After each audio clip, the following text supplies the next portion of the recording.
disinformation affecting who we vote for? We may find it out very soon following the elections in Moldova.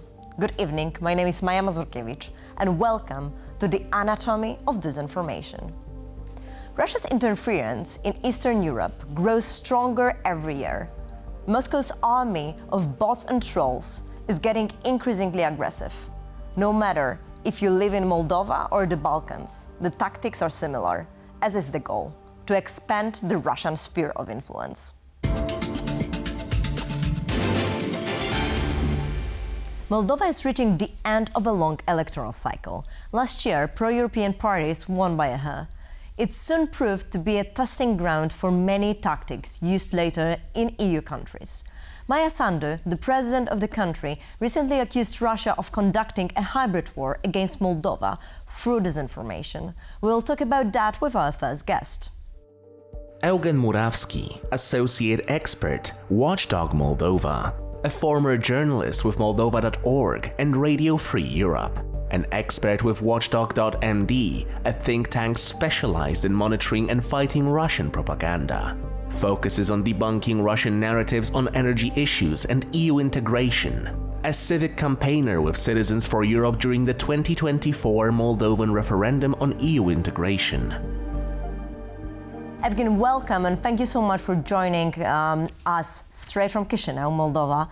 And well, Moldova has been heavily targeted by disinformation campaigns in recent years.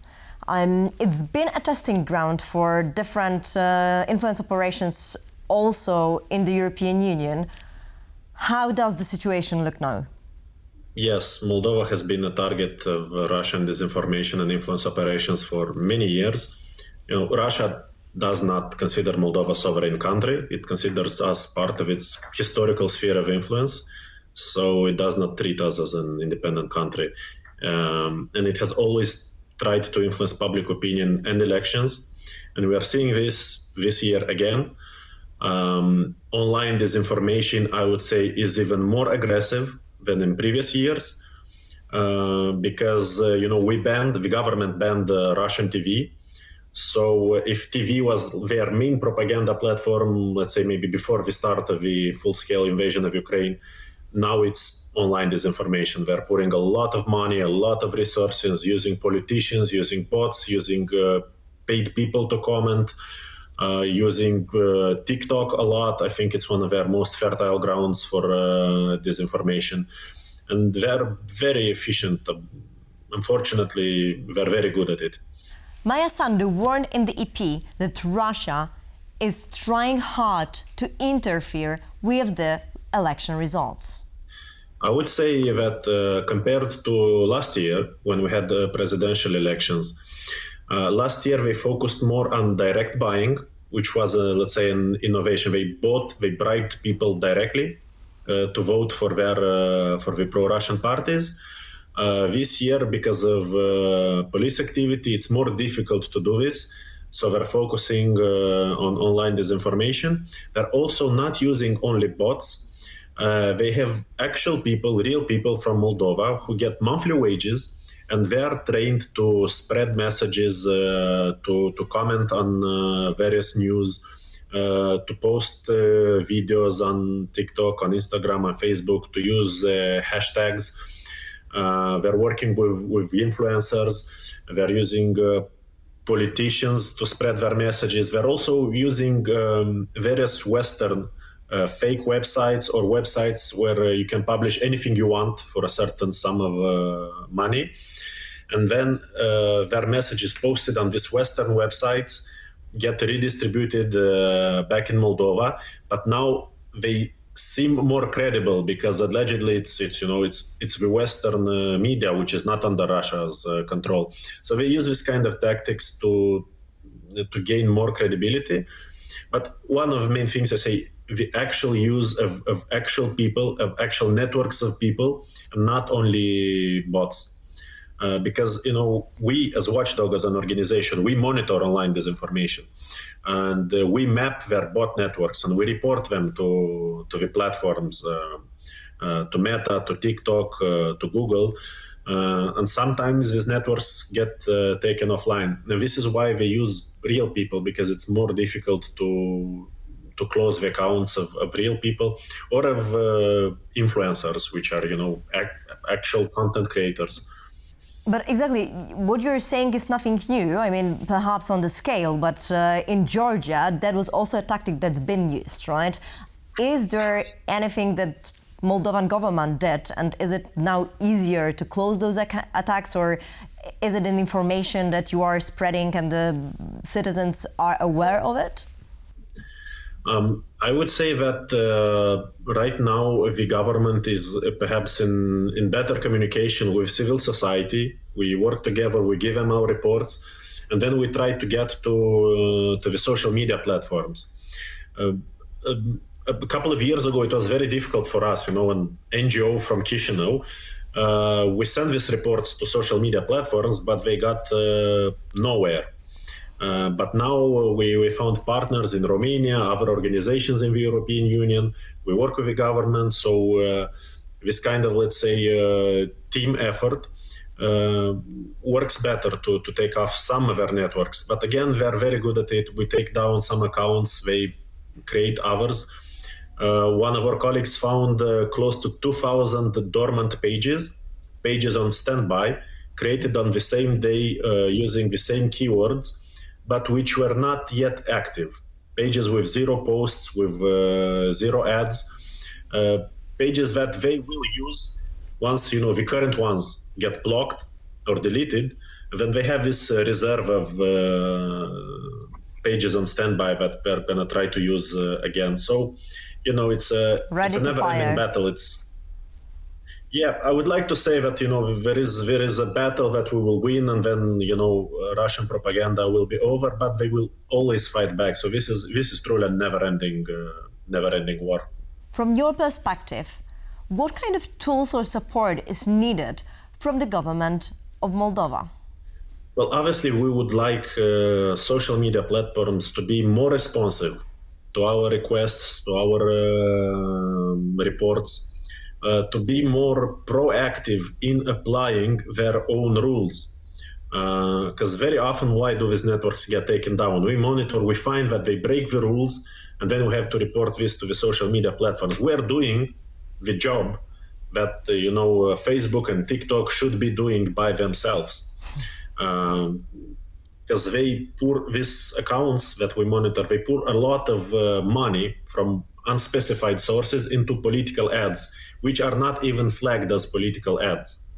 They create fake media pages or fake commercial pages, and then they pump money into ads about the elections, political ads for pro-Russian parties, political ads against the government of Moldova, even though those pages are not marked as political ones. So obviously, Facebook and TikTok should be doing this by themselves. They should hire probably also moderators that know the Romanian language, that know Russian language, so they can delete comments, detect bots and fake accounts by themselves. Well, while they actually recently let go of many of them. How's the situation on the ground? Do you feel that in general the awareness is being raised? Do you feel that your work is accepted by the public, or do you feel that you are being attacked? Let's say that as an organization, we have seen the results of our work. We do also social surveys, public opinion polls, so we can see that we do have an impact. As watchdog, and as a civil society, and let's say independent press as a whole. But at the same time, we are being targeted. Russia hates democracy, and Russia hates all the elements that make a democracy work. So part of the targets of Russian disinformation is not only, let's say, the government, the pro-European government or the European Union. They're trying to undermine trust in elections, in democracy, and they're also targeting civil society organizations directly. They spread conspiracy theories about, USAID, George Soros, and this kind of stuff. They make us look like a, secret, shadowy organization that actually controls the country instead of the government and things like this. So we are being targeted directly.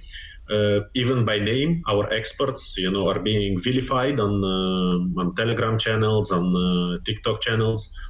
Where also they try to break our email accounts, our Facebook accounts. Many of us at Watchdog have been targeted. We had to reset our passwords. One of our media friends, a vlogger on YouTube, has had his channel basically stolen from him. We helped him recover it, but a lot of the videos were permanently deleted. So Russian propaganda, not even propaganda, Russian hackers as well, they do try and attack civil society and independent media in Moldova. Evgen, thank you so much for the work that you're doing and also for sharing your personal story. Good luck. Thank you for having me. Thank you. Let's see how the Kremlin is working to disrupt Moldova's upcoming general elections.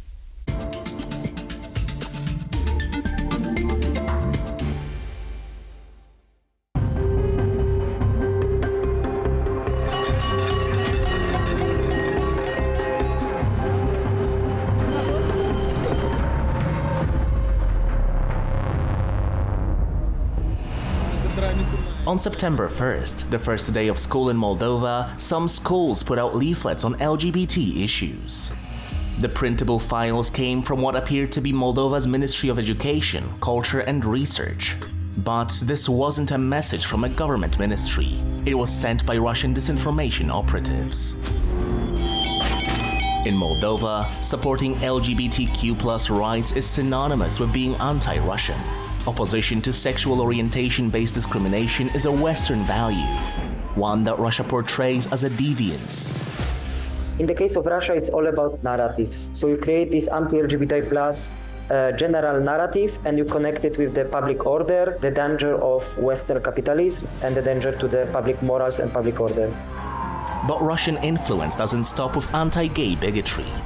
Moscow has groomed Ilan Shor, a man who made a fortune in banking fraud, stealing around $1 billion, 10 to 12% of Moldova's annual GDP, from Moldovan banks.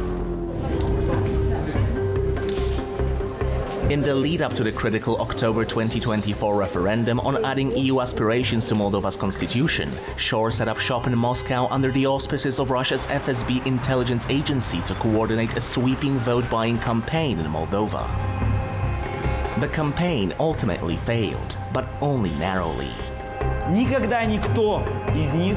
Now Shor is back, running in the upcoming September 28 elections with the pro-Russian Victory Bloc. For Moscow, a win by the bloc would be a best-case scenario, but Moscow will also be satisfied if the ruling Liberal and pro-European Party of Action and Solidarity is forced into a dysfunctional coalition with a Kremlin-friendly party. Going back to Moldova, why does the Kremlin abhor its EU aspirations? Along with rearmament of Moldova, efforts are being made to turn it into a logistical center for supplying the armed forces of Ukraine. Moscow treats Chisinau as its backyard, and having a pro-Russian government there would allow the Kremlin to use Moldova to circumvent sanctions and send more troops to the Russian-occupied breakaway region of Transnistria. On 28th of September 2025, Moldova will hold the most consequential election in its history. Its outcome will decide whether we consolidate as a stable democracy on the path to EU membership, a safe neighbor to Ukraine and a security provider to the Union, or whether Russia destabilizes us, pulls us away from Europe and turns us into a threat on the Ukraine's southwestern border and Europe's eastern frontier. Moving a bit more south, let's take a closer look at the Balkans. The region that was once named a powder keg is still divided, and Russia is doing its best to stir the narrative pot, especially focusing on Serbia. Let's talk about that with our next guest. Zoran Nechev, Advocacy Fellow, Think Europe, Associate Head of the Center for EU Integration at the Institute for Democracy in North Macedonia. Europe's Futures Fellow, a collaborative initiative of the IWM and ERSTE Stiftung. He has held the position of Associate Fellow at the Institute für Europäische Politik, speaker at the Europe Future Forum in Warsaw. Zoran, welcome and thank you so much for joining us today. Hi, been a pleasure to be part of your show. We were just talking about the situation in Moldova, and Moldova is heavily targeted by the influence operations during the electoral campaign, but Balkans are also being targeted. What is the situation right now in the Balkans? Yeah, this kind of operation or disinformation in general is present almost in every country.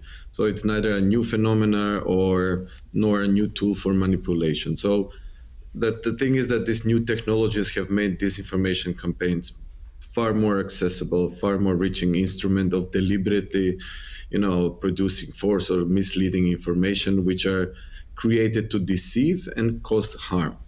And in this geostrategic sphere and time, it is becoming a very powerful weapon of information warfare to influence kind of alignments between the West and the East. So across the candidate countries, specifically also in the Western Balkans, there is a documented evidence of orchestrated disinformation campaigns, which they interfere in the broader context of countries' fragile and social-political, let's say, situation in a broader terms. And what are the goals of those campaigns that you are saying? Are they more focused on polarizing the societies or the countries themselves, or are they in bringing the influence of Russia more? Yeah, so there are multiple aims. So it's not only one. That's why I said it's kind of disruption, change the socio-political situation in the country, to polarize the society as much as possible, because in this kind of divisive circumstances, it's much easier to influence. But it's also kind of, produce false narratives that can serve domestic elites in these countries, that can use this kind of narratives for their own political gains, while at the same time, we can take one example to kind of amplify, for example, the Moscow's views and strategies for the region. And to what extent are these disinformation campaigns driven not only by the external actors, but also by the internal ones? Yeah, so depending on the country, of course, primarily we have kind of foreign actors that are driving these campaigns, but also there are a lot of internal actors that embrace these tactics, and they're equally important to consider, because they have their own agendas, and sometimes these agendas are similar to the agendas that other external actors have for the region. For example, I have been exploring the EU integration process for quite some time, some of the leaders, and we can pinpoint a couple of them, we don't have to even state them, it's so well known, that, they have their own views on the European integration of their own country and the region itself. This is equally the perception of some of the centers like Moscow and others. Then are there others as well very much interfering in the Balkans? Yeah. It's also that you also have leaders which are part of the European Union with different kind of.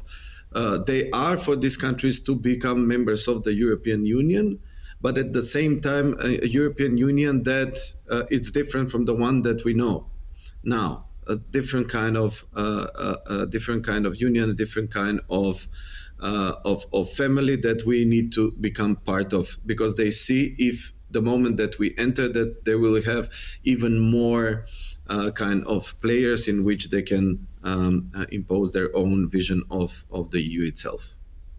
And we often talk about Serbia when we think about Balkans because, well, Serbia's attitude has shifted also heavily because of the Russian disinformation. But is it the same case in other countries?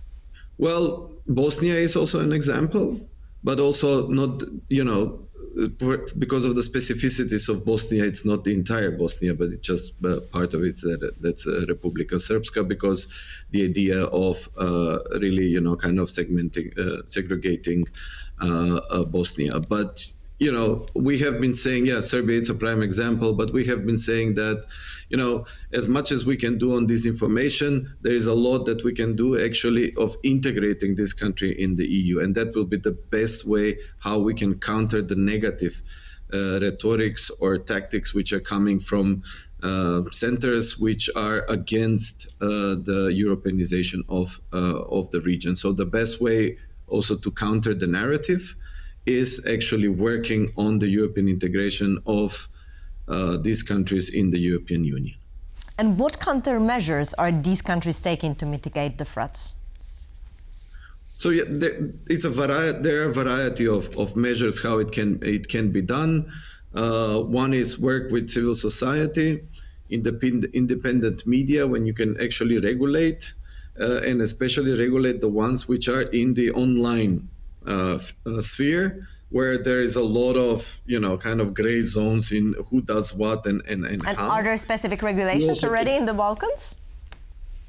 There are, but not specific enough in order to counter this kind of disinformation. Because this, if you invent a policy, then there is always a way how you can divert from this policy and find a way how you can produce, fake news or whatever, kind of bot campaigns or etc. And also Balkans are divided. If there are countries that are within the European Union, right? So Slovenia or Croatia that are obliged with different acts that are already in place. Yeah. So what is today known in the Western Balkans are some of the former Yugoslav republics plus Albania. Yeah, Slovenia is member of the European Union a long time ago, and Croatia is the last member. But I wanted to say it's also that you have this work which is promoting kind of strategic communication, what you actually and how you actually describe the process and what are the benefits of the integration of these countries in the European Union.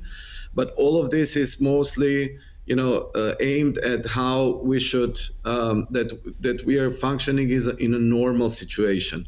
Now, as things are getting closely to out of control, we have to think of ways how we can more forcefully actually communicate what the European Union is, what it stands for, and how this European integration of these countries can actually help their own citizens in providing bigger benefits, more freedom, etc. And that's an important part to do so. And do you have any other long-term strategies while looking ahead? Well, the by far the biggest long-term strategy is actually a precise plan of the European Union, how to integrate and when to integrate these countries in the European Union.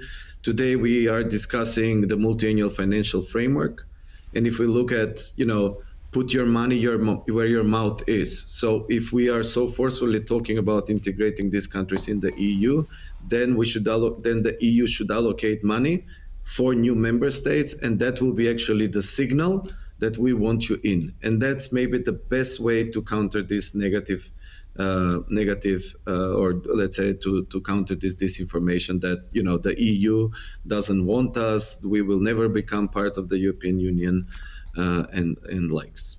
Well, strategic communication is also about communicating the best strategy. Thank you so much for joining us. Thank you very much.